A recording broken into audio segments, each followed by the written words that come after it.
नमस्कार, पोल पाथ में आप सभी का स्वागत है और मैं हूं प्रतिमा सिंह।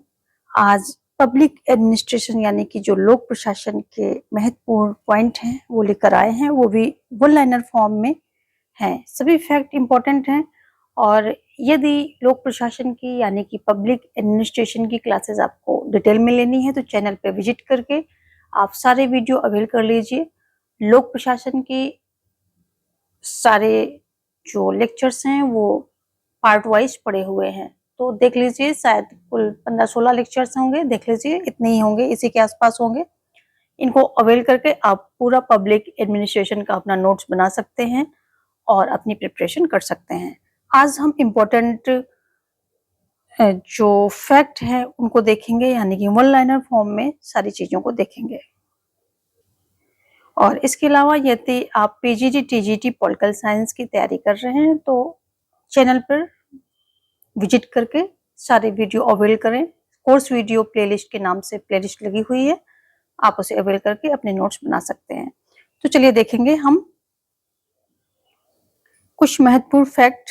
डिटेल यहाँ पर आपको नहीं मिलेगा, बट कुछ ऐसे फैक्ट हैं जो कि बार बार पूछे जाते हैं। तो सबसे पहले लोक प्रशासन आप पढ़ रहे हैं तो उसके बारे में क्या है। लोक प्रशासन क्या है? एक व्यापक क्षेत्र है, ठीक है, जो समाज के निर्माण और मजबूती के लिए आवश्यक प्रशासनिक सेवाओं को शामिल करता है। की पॉइंट्स पे आ जाते हैं। लोक प्रशासन का विकास मुख्य रूप से कितने चरणों में? 6 चरणों में हुआ है।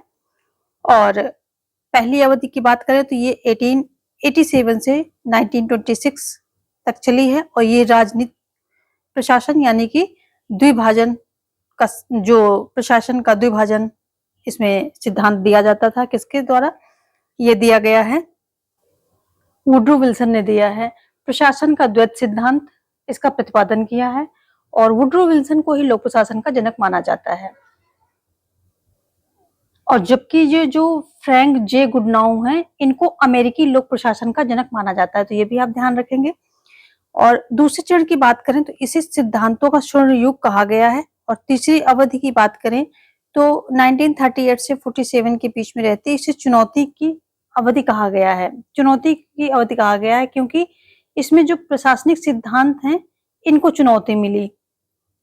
जो चेस्टर बर्नार्ड की पुस्तक होती है the function of, Chester Barnard की इस पुस्तक का पूरा नाम आप बताएंगे कमेंट सेक्शन में, ठीक है। और जो हर्बर्ट साइमन है, इन्होंने अपनी एक बुक में जो प्रशासनिक सिद्धांत है उनका उपहास उड़ाया है, तो वो कौन सी है? उस पुस्तक का भी नाम बताएंगे। चलिए, हर्बर्ट साइमन की जिस पुस्तक में इन्होंने उपहास उड़ाया है सिद्धांतों का, प्रशासनिक सिद्धांतों का, उसका नाम है एडमिनिस्ट्रेटिव बिहेवियर। लेकिन जो हर्बर्ट साइमन की बुक है उसमें किसी भी सिद्धांत का वर्णन नहीं किया गया है। सॉरी, चेस्टर बर्नार्ड की एक पुस्तक है, उसमें किसी भी सिद्धांत का वर्णन नहीं किया गया है, उसका नाम बताएंगे आप। चलिए आगे, जो चौथी अवधि इनकी होती है 1948 से 70 के बीच होती, इसमें पहचान के संकट का चरण बोलते हैं। और जो फिफ्थ होती, ये लोक प्रशासन के रूप में लोक प्रशासन। और छठी अवधि को बाजार युग में लोक प्रशासन का पुनर्निर्माण। इन सब की डेट यहाँ पर दी गई है जो कि विजिबल है। और इनका डिटेल इंफॉर्मेशन लेने के लिए आप चैनल पर विजिट करके इनकी वीडियोस देखें, डिटेल में वीडियोस देखें। जो थॉमस वुड्रो विल्सन है, 1887 में पॉलिटिकल साइंस क्वार्टरली में प्रकाशित अपने लेख द स्टडी ऑफ एडमिनिस्ट्रेशन में लोक प्रशासन शिक्षण के जनक थे, तो इनको जनक कहा गया। लोक प्रशासन का भी जनक कहा जाता है, लोक प्रशासन शिक्षण के जनक भी माने जाते हैं। उन्होंने राजनीति के अलावा लोक प्रशासन को एक विषय के रूप में अध्ययन करने की आवश्यकता पर बल दिया है, ठीक है। जो राजनीति के अलावा लोक प्रशासन को एक, यानी कि लोक प्रशासन को एक अलग विषय के रूप में अध्ययन करने पर जो है इन्होंने बल दिया था।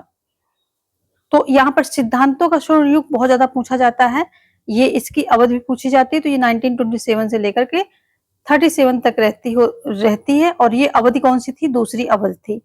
कुछ इंपॉर्टेंट पॉइंट देख लेते हैं जो 1967 में है। इसमें हनी प्रतिवेदन आया था, जो कि इसका उद्देश्य क्या था? तो लोक सेवकों को उच्च शिक्षा देना, ये इसका उद्देश्य था। फिर 1967 में ही फिलाडेल्फिया सम्मेलन होता है। इसका उद्देश्य था लोक प्रशासन में सिद्धांतों एवं व्यवहारों का विकास करना, ये इसका उद्देश्य था। फिर 1968 में मिन्नो ग्रुप का प्रथम सम्मेलन होता है, बहुत इंपॉर्टेंट है 1968 में। और 1971 में जो फ्रैंक मेरनी है, इनकी पुस्तक आती है टुवर्ड न्यू पब्लिक एडमिनिस्ट्रेशन अ मिन्नो ग्रुप पर्सपेक्टिव, बहुत ज्यादा इंपॉर्टेंट है, इसको आप ध्यान रखेंगे, 1971 में आती है। तो ये सभी इंपॉर्टेंट पॉइंट है। 1970 में ही एक बुक आती है, ड्वाइट वाल्डो की पुस्तक आती है, public administration in a time of turbulence. ये काफी महत्वपूर्ण भूमिका निभाती है, ठीक है। तो ये इनकी जो है प्रमुख पुस्तकें हैं, जो फेमस पुस्तकें हैं उनके नाम हैं। एक ये इंपॉर्टेंट पॉइंट यहाँ पर बनता है, बहुत ही इंपॉर्टेंट है, सभी वैसे इंपॉर्टेंट पॉइंट रखे हैं फिर भी। विकास प्रशासन की अवधारणा सर्वप्रथम किसने दी थी? तो ये एडवर्ड विडनर ने दी थी, और इन्होंने विकास प्रशासन को लक्ष्योन्मुखी एवं परिवर्तनमुखी बताया था। तो ध्यान रखेंगे, ये क्वेश्चन कई बार पूछा जा चुका है। ऐसे पूछा था कि विकास प्रशासन को लक्ष्योन्मुखी परिवर्तनोन्मुखी किसने बताया है? तो विडनर ने बताया है। और इसकी सर्वप्रथम अवधारणा किसने दी है? तो विडनर ने ही दी है। अब आ जाते हैं वैज्ञानिक प्रबंधन का सिद्धांत जो है उसके बारे में कुछ इंपॉर्टेंट पॉइंट देख लेते हैं। तो वैज्ञानिक प्रबंधन एक प्रबंधन सिद्धांत है, मैनेजमेंट सिद्धांत है, जो कार्यगति की जांच और संयोजन करता है कि कैसे कार्यगति को बढ़ाया जा सके, क्या क्या उसके पीछे जो फैक्टर होते हैं वो काम करते हैं। और ये किसके द्वारा दिया गया है? तो ये दिया गया है टेलर के द्वारा। विलियम टेलर इसके जनक माने जाते हैं, और ये इनका एक महत्वपूर्ण वक्तव्य है, प्रबंध एक सच्चा विज्ञान है, ठीक है। तो जो लुई ब्रेंडिस ने वैज्ञानिक प्रबंधन शब्द को लोकप्रिय किया है, तो देख लीजिए प्रबंधन सिद्धांत दिया गया है टेलर के द्वारा, लेकिन इस शब्द को फेमस करने वाले कौन है?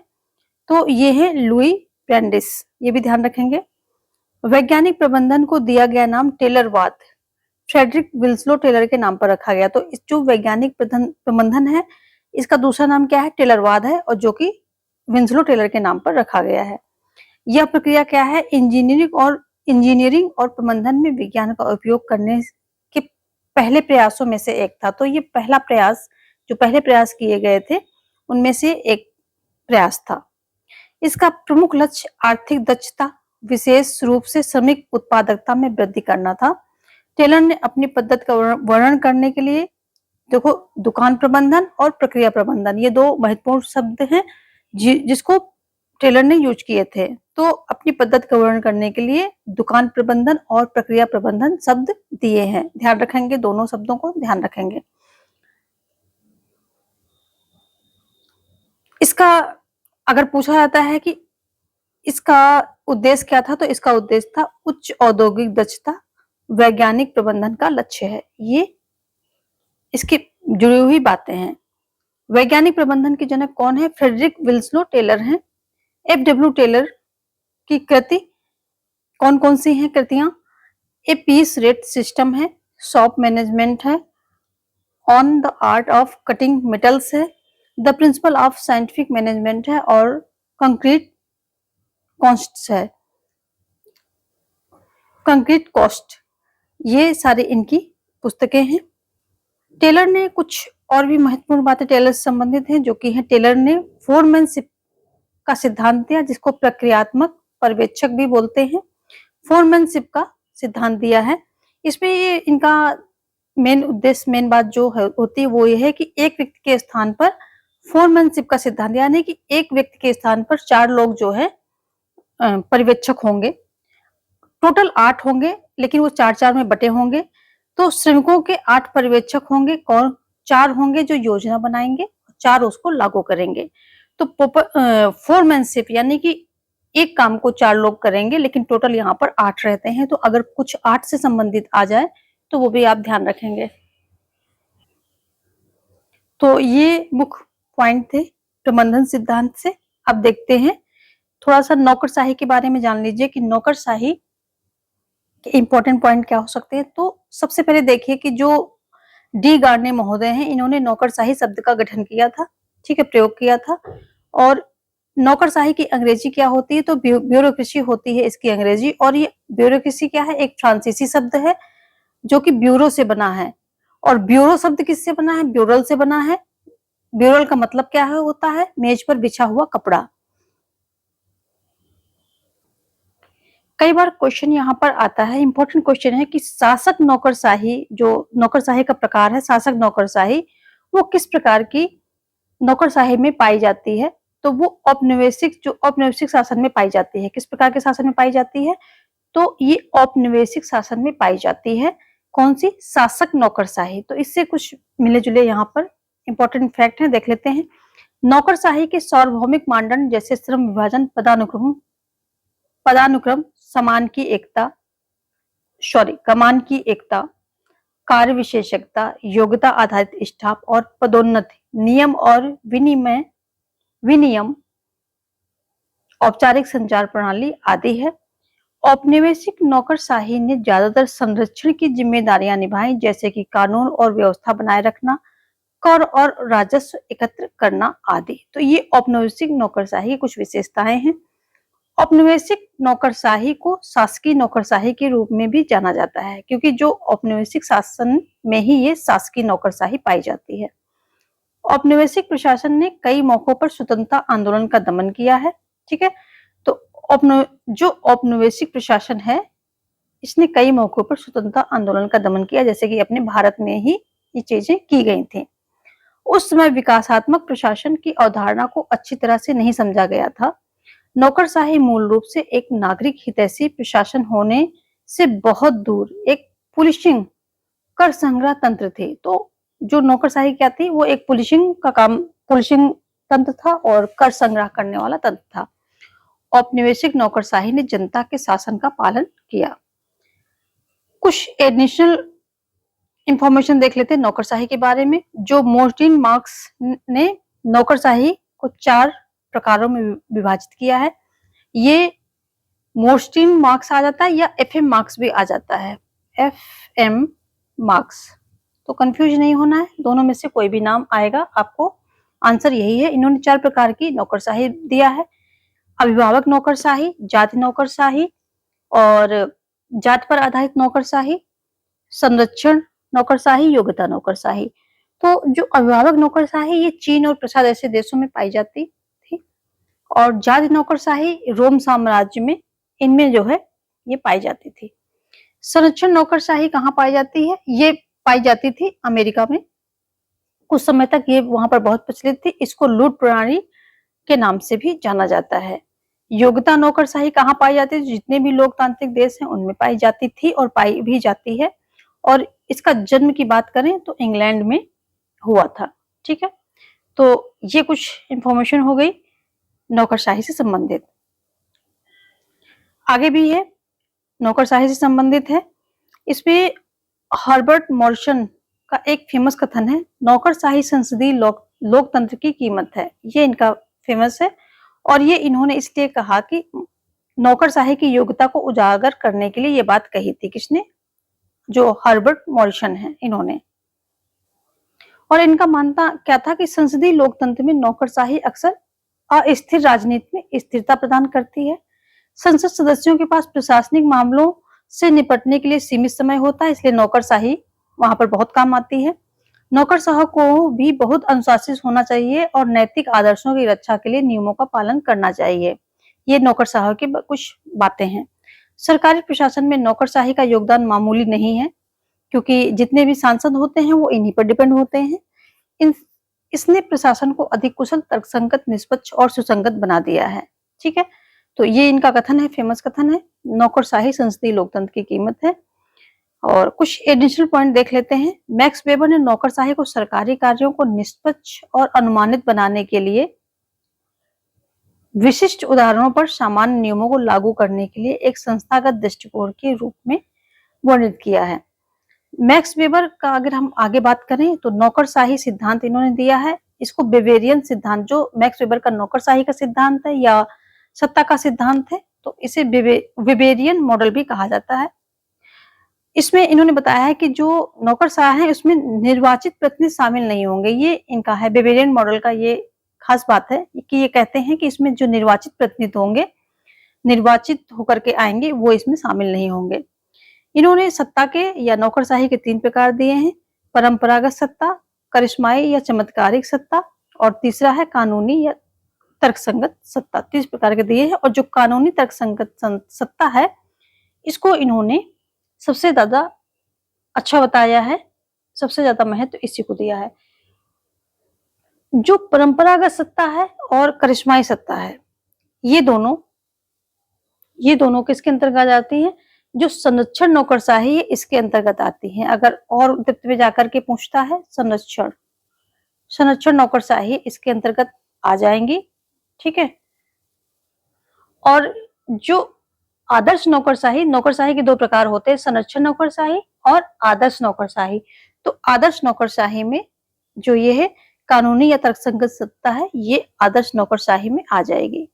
तो देखो, आदर्श नौकरशाही के प्रकार है, एक तो संरक्षण नौकरशाही है, दूसरी आदर्श नौकरशाही। दो तरह के प्रकारों में बेवेरियन मॉडल में दो प्रकार के यहाँ मिलते हैं नौकरशाही, बताया इन्होंने। तो आदर्श नौकरशाही में कानूनी या तर्कसंगत आ जाएगी, और जो संरक्षण नौकरशाही इसमें करिश्माई और पारंपरिक जो सत्ता है, ये दोनों संरक्षण नौकरशाही के अंतर्गत आ जाते हैं। बेवेरियन मॉडल के अकॉर्डिंग आप देख रहे हैं ये सारी चीजें, आगे देखेंगे। नौकरशाही के प्रमुख विचारक अगर देखें तो एफ.एम. मार्क्स हो जाएंगे, मिसेल्स हो जाएंगे, मोस्का हो जाएंगे, मार्टिन हो जाएंगे, कार्ल मार्क्स हो जाएंगे। ये सभी नौकरशाही के प्रमुख विचारकों में इनके नाम आते हैं। देखो, यहाँ पर जो है रेमजी मेयर के बारे में दिया गया है। इनका एक फेमस कथन यहाँ पर लिखा नहीं है, पर आप सुन ले। नौकरशाही मंत्रिमंडलीय शासन प्रणाली की आड़ में पनपता है। चलिए आगे देखेंगे कुछ दूसरे पॉइंट। अब हम हर्बर्ट साइमन से संबंधित कुछ इंपॉर्टेंट पॉइंट ले लेते हैं। तो हर्बर्ट साइमन ने निर्णय लेने की प्रक्रिया के बारे में हमारी समझ को बढ़ाने के लिए महत्वपूर्ण योगदान दिया है। वास्तव में उन्होंने निर्णय समर्थन प्रणालियों के क्षेत्र में अग्रणी भूमिका निभाई।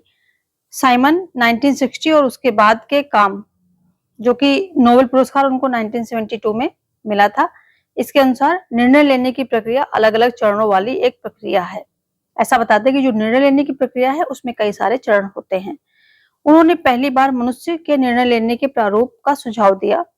निर्णय लेने के उनके प्रारूप में 3 चरण हैं। कौन कौन से हैं? चरणों की बात हो रही है तो इंटेलिजेंस आ जाता है, डिजाइन आ जाता है, पसंद आ जाता है। इंटेलिजेंस में क्या है? इसमें क्या होता है कि समस्या की पहचान और समस्या पर आंकड़े संग्रहित करना की है। पहली बात, सबसे पहले क्या होगा कि समस्या की पहचान की जाएगी और समस्या पर आंकड़े, यानी कि सारे जो तथ्य है, फैक्ट हैं, वो इकट्ठे करने होंगे।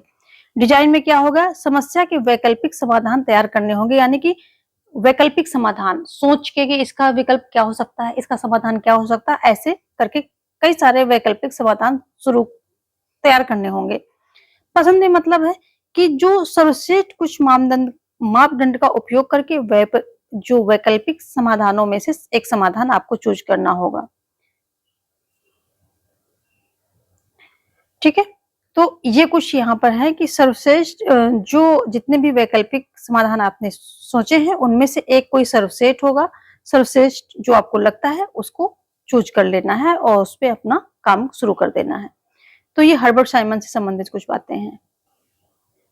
जो व्यवहारवादी उपागम है, लोक प्रशासन का व्यवहारवादी उपागम, इसके प्रमुख विचारक की बात करें तो चेस्टर बर्नार्ड, हर्बर्ट साइमन और मैस्लो, हर्जबर्ग, ये सभी इसमें आ जाते हैं। आगे देखेंगे।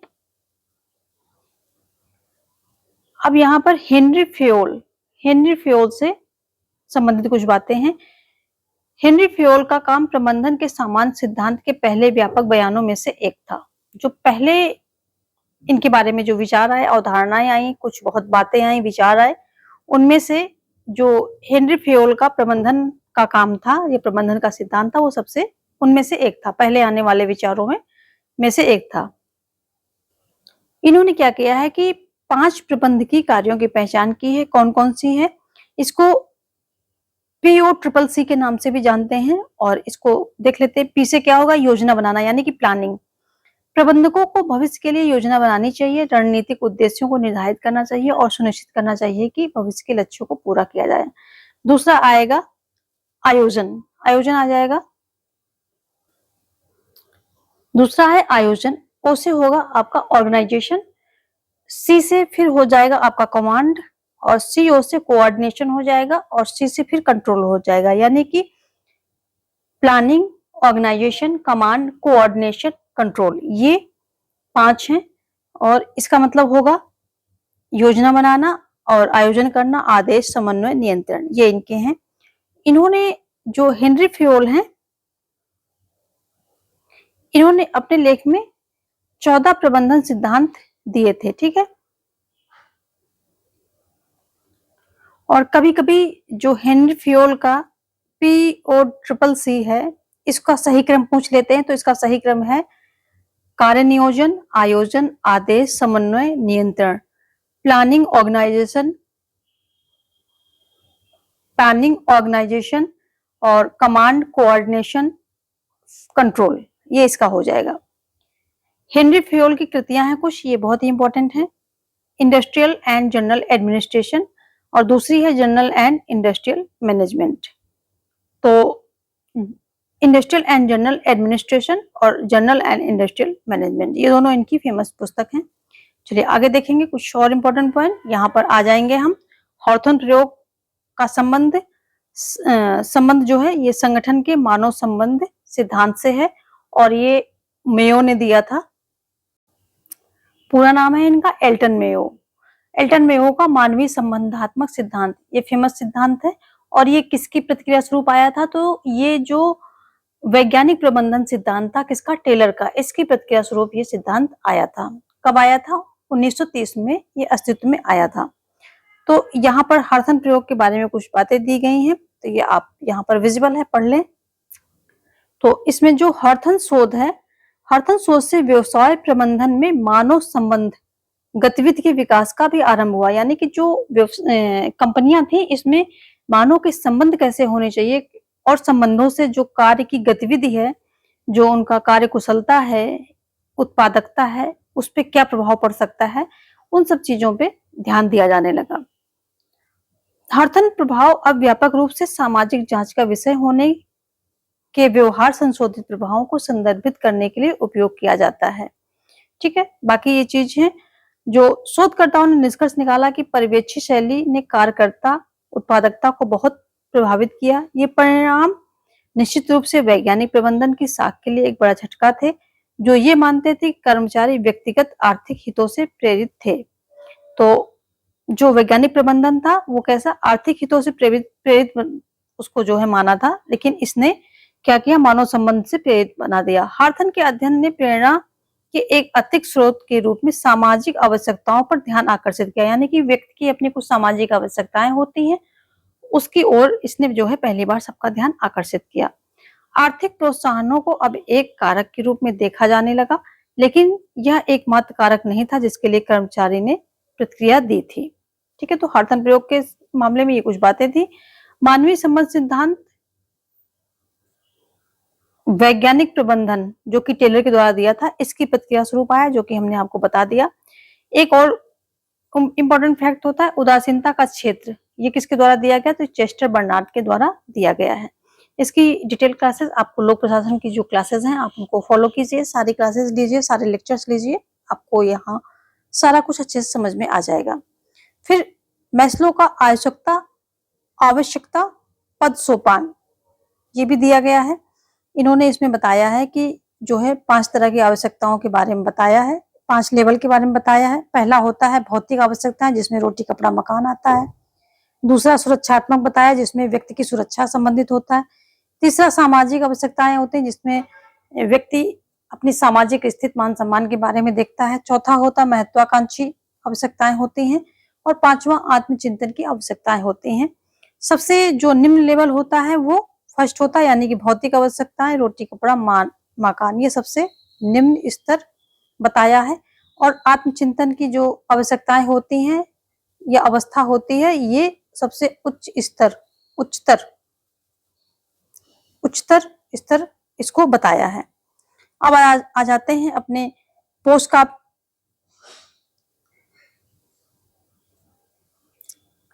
जो कि लुथर गुलिक के द्वारा दिया गया है, और इसमें ये रिपोर्टिंग बहुत पूछता है कि आर का अर्थ, पोस्ट काप में आर का अर्थ क्या है। तो अलग अलग ऑप्शन देते हैं, लेकिन आपका रिपोर्टिंग यहाँ पर राइट होगा। रिपोर्टिंग या हिंदी में प्रतिवेदन भी कर सकता है, तो ध्यान रखेंगे। कुछ इंपॉर्टेंट पॉइंट देख लेते हैं। हेनरी फ्योल के अनुसार प्रशासन के दायरे को व्यक्त करने वाले 5 कार्यात्मक भाग, जो कि नियोजन, आयोजन, कमान, समन्वय और नियंत्रण, अभी अभी हम पढ़ के आ रहे हैं। फ्योल ने जो है 5 कार्यात्मक भाग दिए थे किसी भी संगठन के, तो ये दिए थे, ठीक है।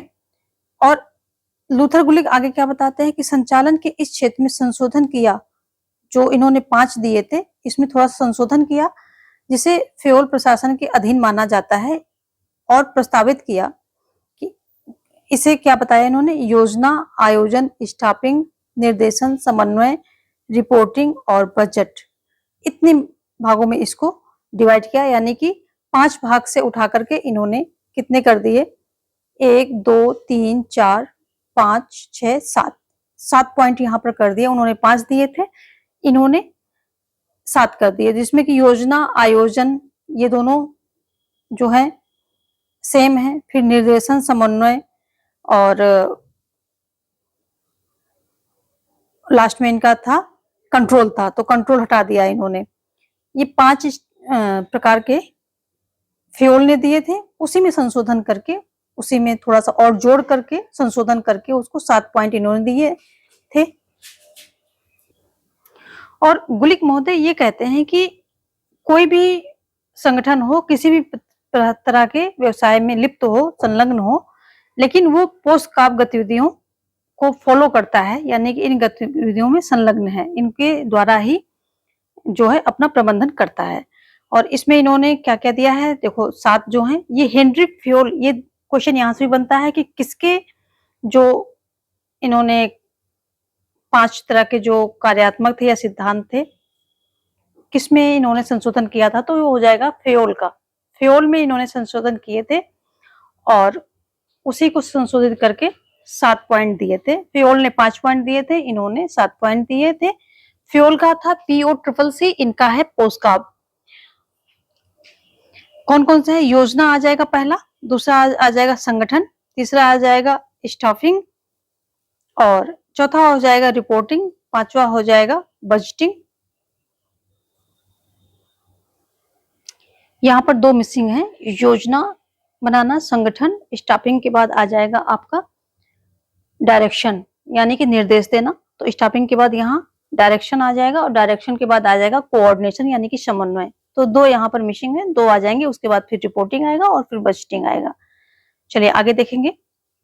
लूथर गुलिक ने संगठन के 10 सिद्धांत बताए, जिनमें से प्रमुख हैं, तो ये 4 P's के नाम से फेमस हैं, 4 P's के नाम से फेमस हैं, और इनको बोलते हैं, P से पर्पस, फिर दूसरे P से प्रोसेस, तीसरे P से प्लेस, और चौथे P से पर्सन, व्यक्ति।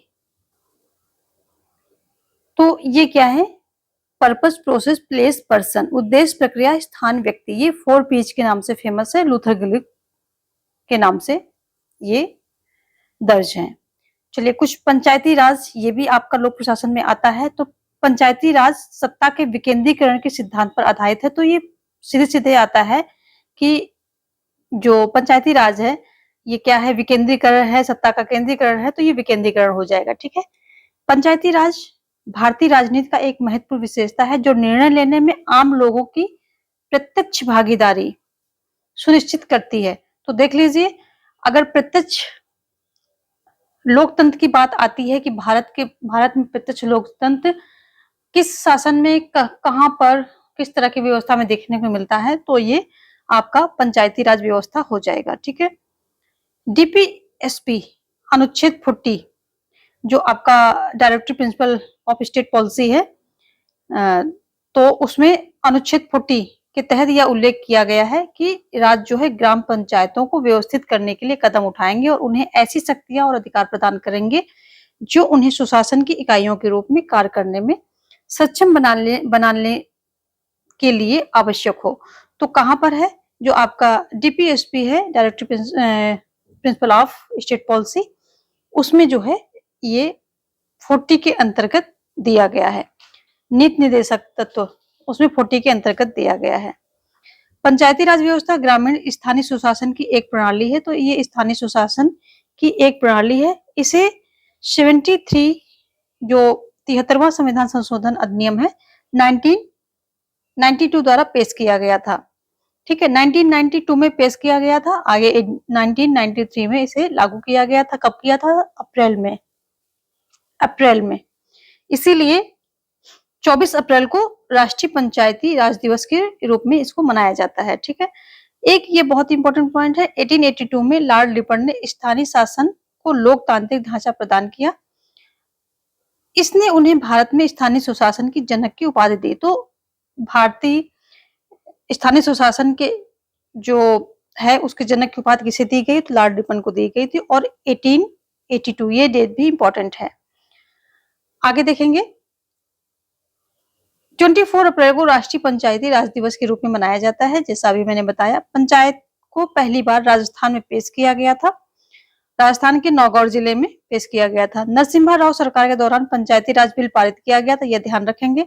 और एक निर्वाचित पंचायत की अवधि 5 वर्ष की होती है। पंचायत के चुनाव की बात आती है तो वर्तमान पंचायत की 5 साल की अवधि समाप्त होने पर, यानी कि होने से पहले 5 वर्ष की अवधि समाप्त पर ये हर 5 वर्ष में चुनाव होते हैं। और पंचायत को भंग करने के मामले में 6 महीने की अवधि समाप्त होने से पहले क्या हो जाएगा? अगर कोई पंचायत बीच में भंग होती है तो 6 महीने की अवधि समाप्त होने से पहले चुनाव हो जाने चाहिए। और दूसरी बात यह है कि अगर वहां टोटल समय 6 महीने से कम बचा है, 6 महीने से कम का समय बचा है तो चुनाव नहीं होंगे। और दूसरी बात यह है कि जितना अगर चुनाव होते हैं, भंग होता है तो 6 महीने के भीतर चुनाव हो जाएंगे, और चुनाव जो पंचायत गठित होगी वो शेष अवधि के लिए ही काम करेगी, ये भी ध्यान रखेंगे। ऐसा नहीं कि वो फिर अगले 5 वर्ष के लिए नहीं, उसका अगर 1 साल समय बचा है तो 1 साल पूरा करके वो भंग हो जाएगी, अगर 4 साल बचा है तो 4 साल पूरा करके वो भंग हो जाएगी, यानी कि शेष अवधि के लिए ही वो पंचायत गठित की जाएगी। तो ये सब पंचायती राज से संबंधित है। और जिसमें इसको दिया गया है भागीदारी, आम लोगों के प्रत्यक्ष भागीदारी की बात की गई, वो अनुच्छेद 243G और 243H ये दोनों जो सुनिश्चित करते हैं। और जो नगर पालिका से संबंधित है, नगर पालिका ये भी सेम 1992 में जो है ये बिल जो है पास किया जाता है, 1993 में ये लागू होता है। ठीक है, लागू होता है। कब होता है? तो ये जून में होगा। ये नगर पालिका से संबंधित है। ठीक है, और जो 11वीं अनुसूची है वो ग्राम पंचायत, यानी कि जो ग्राम पंचायत है उससे संबंधित है। 11वीं अनुसूची ग्राम पंचायत से संबंधित है। इसमें 29 विषय होते हैं। और जो 12वीं अनुसूची है ये किससे संबंधित है? ये नगर पालिका से संबंधित है। और इसमें कितने सब्जेक्ट होते हैं? इसमें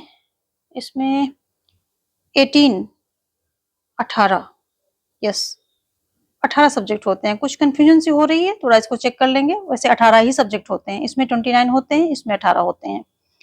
चलिए आगे देखेंगे।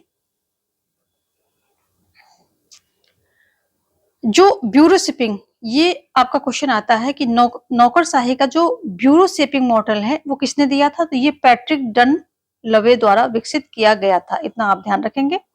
और इस मॉडल की कुछ प्रमुख विशेषताएं हैं, थोड़ा आप यहाँ पर पढ़ लेंगे। कौन कौन सी हैं? बजट अधिकतमकरण का खंडन, और दूसरा है स्थिति को अधिकतम बनाना। ये कुछ इसकी विशेषताएं हैं, आप सभी यहाँ पढ़ सकते हैं, स्क्रीनशॉट लेकर के भी रख सकते हैं। देखिए, हर्बर्ट मॉरिसन ने कहा है, ये काफी इंपॉर्टेंट है, नौकरशाही संसदीय लोकतंत्र की कीमत है। और किसके? नौकरशाही की योग्यता को उजागर करने के लिए ऐसी बात कही गई। क्वेश्चन यहाँ से भी आता है कि ऐसा इन्होंने क्यों कहा है? तो ये इसलिए कहा है, नौकरशाही की योग्यता को बताने के लिए, उजागर करने के लिए इन्होंने बोला है। अब आ जाते हैं फ्रेड डब्ल्यू रिक्स, इनके बारे में 16 मॉडल दिया है इन्होंने। विकासशील देशों को प्रिज्म समाज की श्रेणी में रखा है, और इन्होंने बताया है कि जो विकसित देश हैं उनकी जो भी पद्धतियां हैं वो विकासशील देशों में फिट नहीं हो पाएंगी, इसीलिए इन्होंने एक अलग से अपना 16 मॉडल दिया था, अपना जो है प्रिज्म समाज के बारे में बात की थी। और इन्होंने विकासशील देशों की जटिलताओं का अध्ययन किया और उसको समझने की कोशिश की और उसके विकास की रूपरेखा तैयार करने में कुछ पद्धतियां दी इन्होंने। फ्रेड डब्ल्यू रिक्स या इनको एफ.डब्ल्यू. रिक्स भी बोल सकते हैं आप, एक अमेरिकी राजनीतिक वैज्ञानिक थे जो प्रिज्मेटिक और फ्यूज्ड शब्दों का उपयोग करके, कौन-कौन से शब्द इन्होंने, प्रिज्मेटिक और फ्यूज्ड शब्दों का उपयोग करके प्रशासनिक प्रणालियों को समझने के लिए एक तुलनात्मक ढांचा विकसित करने का श्रेय इनको दिया जाता है। रिक्स के अनुसार कुछ बातें हैं, क्या है, फ्यूज समाज, जो फ्यूज समाज है, पारंपरिक या अविकसित समाज है जहां सामाजिक, राजनीतिक और आर्थिक भूमिकाएं स्पष्ट रूप से अलग नहीं होती हैं, जिसमें एक अविभाज्य संरचना बनती है। दूसरी ओर प्रिज्मेटिक समाज वे हैं जो पारंपरिक से आधुनिक की ओर संक्रमणकालीन अवस्था में, यानी कि ये विकासशील देशों की बात हो रही है, क्यों, तो वो पारंपरिकता से आधुनिकता की ओर बढ़ रहे हैं होते हैं, तो अभी वो क्या है, संक्रमणकालीन अवस्था में होते हैं, यानी कि वो अभी ट्रांसफॉर्मेशन की अवस्था में है। प्रिज्मी समाजों में पारंपरिक और आधुनिक दोनों समाजों की विशेषताएं देखी जा सकती है, जैसे कि पारंपरिक प्रथाओं के साथ साथ आधुनिक नौकरशाही संस्थानों का सह अस्तित्व।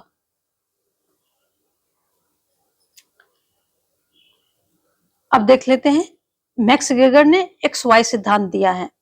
एक्स वाई सिद्धांत दिया है। एक्स कैसा सिद्धांत है? एक्स सिद्धांत नकारात्मक अभिप्रेरणा का सिद्धांत है, जबकि जो वाई सिद्धांत है, ये वाई सिद्धांत सकारात्मक अभिप्रेरणा का सिद्धांत है। जो मैक्स गेगर महोदय हैं, ये कहते हैं कि व्यक्ति में दो प्रकार की रुचियां पाई जाती हैं, अभिरुचियां पाई जाती हैं। कौन कौन सी? एक कुछ तरह के कुछ लोग ऐसे होते हैं कि उनमें काम करने की रुचि नहीं होती, जबकि कुछ होते हैं जिनको काम में रुचि होती है। और ये कहते हैं अभिप्रेरणा दो प्रकार की होती, नकारात्मक, सकारात्मक। जो नकारात्मक होती है वो डर, भय दिखाकर किसी के व्यवहार में परिवर्तन करना, ये सब, और उससे काम लेना, जो भी है, तो ये नकारात्मक अभिप्रेरणा कहलाता है। जबकि सामाजिक एवं मनोवैज्ञानिक आधार पर दी गई प्रेरणा सकारात्मक अभिप्रेरणा कहलाती है। ठीक है, तो यही इनका एक्स वाई सिद्धांत। पहले ये एक्स सिद्धांत जो देते हैं, जो मैक्स गेगर हैं, एक्स सिद्धांत की आलोचना वाई सिद्धांत से की है। ठीक है, वाई सिद्धांत को सकारात्मक उत्प्रेषण या अभिप्रेरणा भी कहा जाता है। आगे देखेंगे, अगला आता है हर्जबर्ग का द्विघटक का सिद्धांत। इसको आरोग्य सिद्धांत भी बोलते हैं। ठीक है, ये क्या होता है? ये भी जो हर्जबर्ग महोदय हैं, ये साक्षात्कार लेते हैं, इंटरव्यू लेते हैं कई सारे व्यक्तियों से, और ये पाते हैं कि किस प्रकार की बातें लोगों को अप्रसन्न बनाती हैं, किस प्रकार की बातें कार्य करने के लिए लोगों को प्रसन्न बनाती हैं। और ये बताते हैं कि लोगों में दो प्रकार की प्रवृत्तियां होती हैं, कार्य करने की प्रवृत्ति और ना करने की प्रवृत्ति। लेकिन ये आगे क्या बताते हैं कि जब कोई व्यक्ति क्या होता है, अपने कार्य से असंतुष्ट होता है, तो उसका ध्यान कहाँ होता है? कार्य में कम होता है, और वातावरण पर, जो आसपास वातावरण होता है, उस पर ज्यादा होता है। इसे आरोग्य घटक कहते हैं।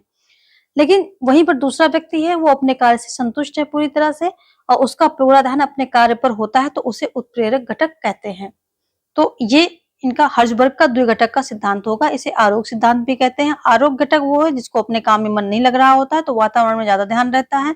उत्प्रेरक घटक है जो अपने काम से संतुष्ट है, तो उसका पूरा ध्यान अपने काम में होता है, तो उसे उत्प्रेरक घटक बोलते हैं। आगे आता है आउटी का जेड सिद्धांत। इसमें बहुत ज्यादा नहीं आपको देखना है, बस इतना ही देखना है कि जो जेड विचारधारा है, जापानी प्रबंध व्यवस्था का दूसरा नाम है। जेड विचारधारा का मूल आधार कार्मिकों का संगठन में समाहित करना। यही जो विचारधारा है, जापानी अर्थव्यवस्था के प्रबंधन की कुंजी मानी जाती है, और यही जापानी उत्पादकता है, इसकी भी कुंजी इसी को, जेड विचारधारा को ही माना जाता है। ठीक है, तो ये आउटी का जेड सिद्धांत, इतना ही आप देख लें। रेंसिस लिकर्ट का प्रबंधन सिद्धांत, ये देख लेते हैं। तो जो रेंसिस लिकर्ट है, इन्होंने 4 प्रबंध की पद्धतियां बताई हैं।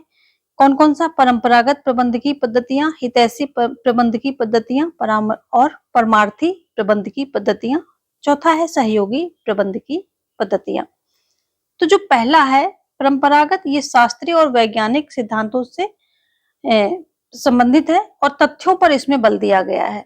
दूसरा जो हितैषी है ये वाई सिद्धांत से प्रेरित है, एक्स सिद्धांत से प्रेरित है, यानी कि नकारात्मक अभिप्रेरणा से संबंधित है। ये जो वाई सिद्धांत है, तो वाई सिद्धांत कैसा था, सकारात्मक अभिप्रेरणा थे, तो ये सकारात्मक अभिप्रेरणा से संबंधित है, अभिप्रेरित है। ये जो सहयोगी प्रबंधकीय सिद्धांत पद्धतियां हैं, तो ये लोकतांत्रिक प्रणाली है, ये लोकतांत्रिक प्रणाली है, ठीक है।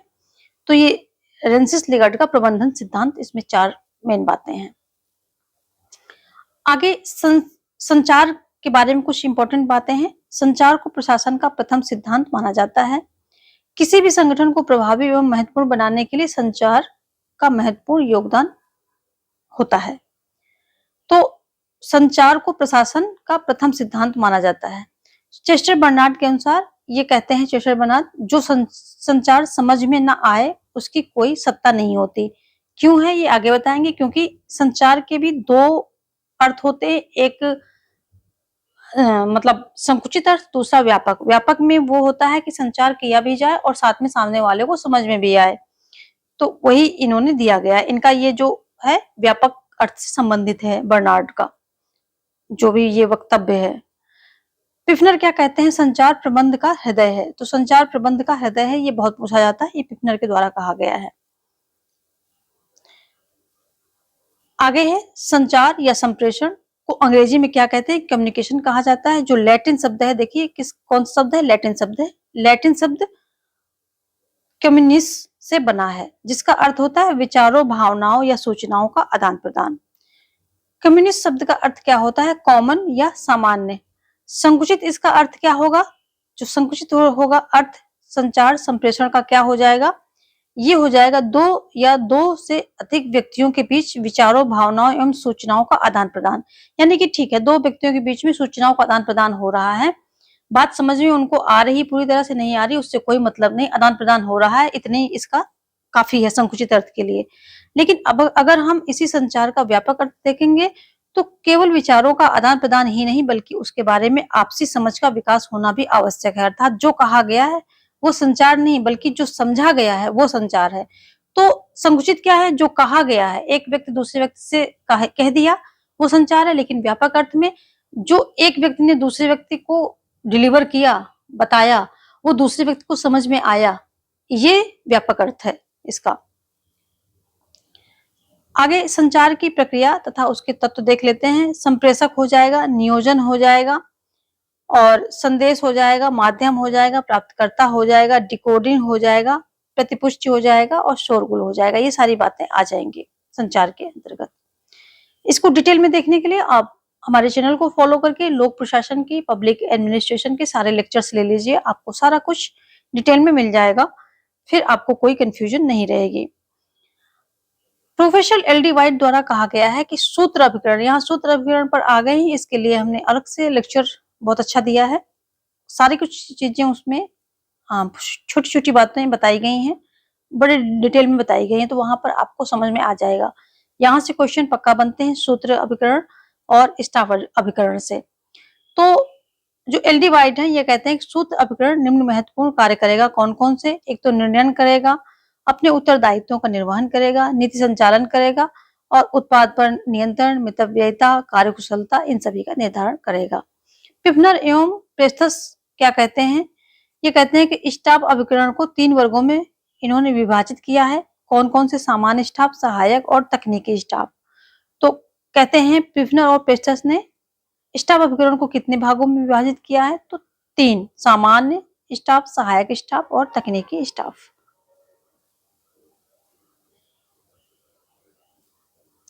तो ये कुछ इंपॉर्टेंट पॉइंट थे आपके लोक प्रशासन के। जब हम वन लाइनर देते हैं तो वहां पे सारी चीजें कवर नहीं हो पाती हैं। अगर सारी चीजें आपको कवर करनी है तो लेक्चर्स, आपको हमारे जो लेक्चर्स ऑलरेडी अपलोडेड हैं चैनल पे जाकर के, वो लेक्चर्स पक्का फॉलो करें, वहां से अपने नोट्स बनाएं। निश्चित ही आपको पूरा का पूरा लोक प्रशासन समझ में आ जाएगा। आगे मिलते हैं कुछ और वन लाइनर और इम्पोर्टेंट फैक्ट के साथ, क्योंकि बैक टू बैक बहुत सारे एग्जाम सभी स्टेट्स में लगे हुए हैं, और ये ऐसे वन लाइनर्स हैं जो कि हर स्टेट में पूछे जाते हैं। ये ऐसे टॉपिक हैं जो कि कोई भी स्टेट के एग्जाम में पूछे जाते हैं, चाहे वो पीजीटी हो, टीजीटी हो, सेट हो, नेट हो, तो ये सभी टॉपिक्स पूछे जाते हैं। तो उम्मीद है इस वीडियो से आप लोगों को बहुत ज़्यादा हेल्प मिलेगी, और यदि हेल्प सच्ची में मिल रही है तो वीडियो को लाइक करना बिल्कुल ना भूलें और दोस्तों में शेयर भी करें। साथ में अभी तक चैनल को सब्सक्राइब नहीं किया है तो कर लें, क्योंकि मेरी सारी वीडियोस इंपॉर्टेंट नोट्स फैक्ट जो भी आपको मिलेंगे सब्सक्रिप्शन के बाद ही मिलेंगे। Thanks for watching. जय हिंद।